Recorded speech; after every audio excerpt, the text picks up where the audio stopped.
electrolysis that are currently available and technically feasible. After having looked at a lot of details about the thermodynamic and the kinetic backgrounds of water electrolysis, I would now like to have a look into actual water electrolysis in practice.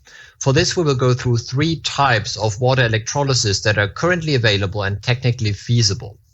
These are the atmospheric electrolysis with a so-called anion exchange membrane, or the AEM process.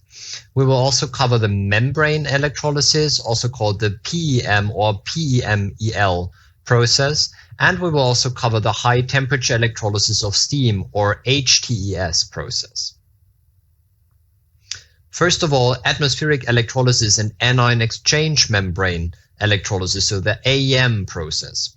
This process typically requires a reliable and constant power supply. This is why you often find it near power plants, most notably, for example, near hydropower plants. And this is why the biggest facility for AEM is located near a dam, the so-called Aswan Dam in Egypt, which is rated at 156 megawatts at an output of 33,000 cubic meters per hour.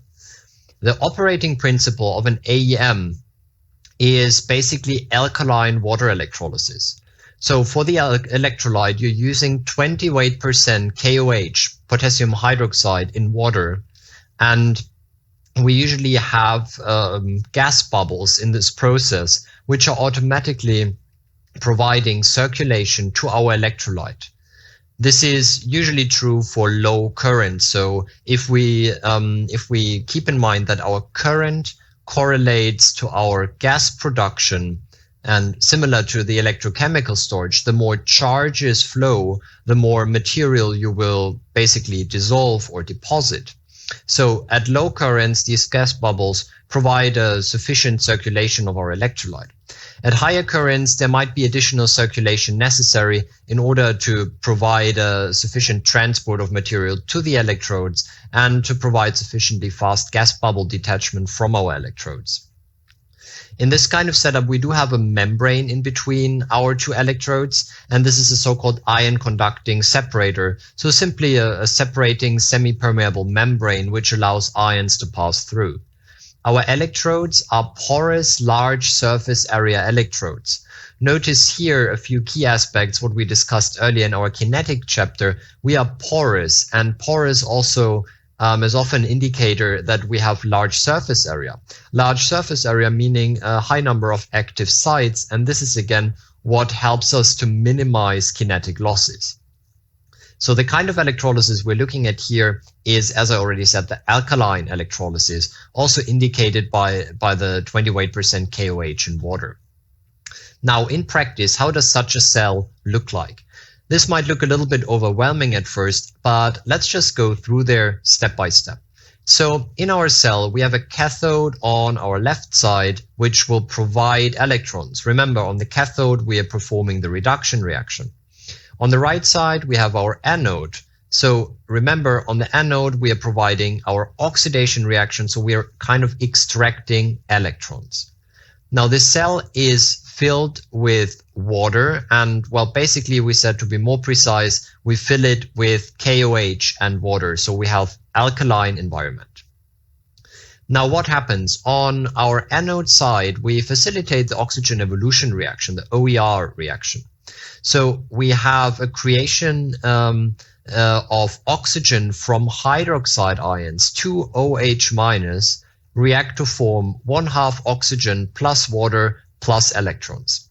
If you remember what we discussed earlier in this section, you remember that in alkaline environment, the oxygen evolution reaction will be facilitated based on our hydroxide ions. Now notice on the cathode, we are reacting water together with electrons to form hydrogen and OH minus. So in this kind of process on the cathode, we are basically also creating hydroxide ions, which are then used on the anode side. So if we state an overall reaction equation, we can again sum up everything on the left side, everything on the right side, and we cross out everything which is on both sides or which is double. And you readily notice that you will end up with our known equation of water reacting to 1/2 oxygen and hydrogen. Notice here that our charged species, our ionic species in this regard here is the hydroxide ion, so it's OH minus. And this is the reason why we have OH minus transport over the membrane here. So on the cathode side, we are using electrons and water to generate hydrogen and hydroxide ions. Hydrogen will simply escape to the top, and you can extract it here. Our hydroxide ions will be more and more on this side, and they are given the possibility to penetrate through this membrane here and traverse to the other side.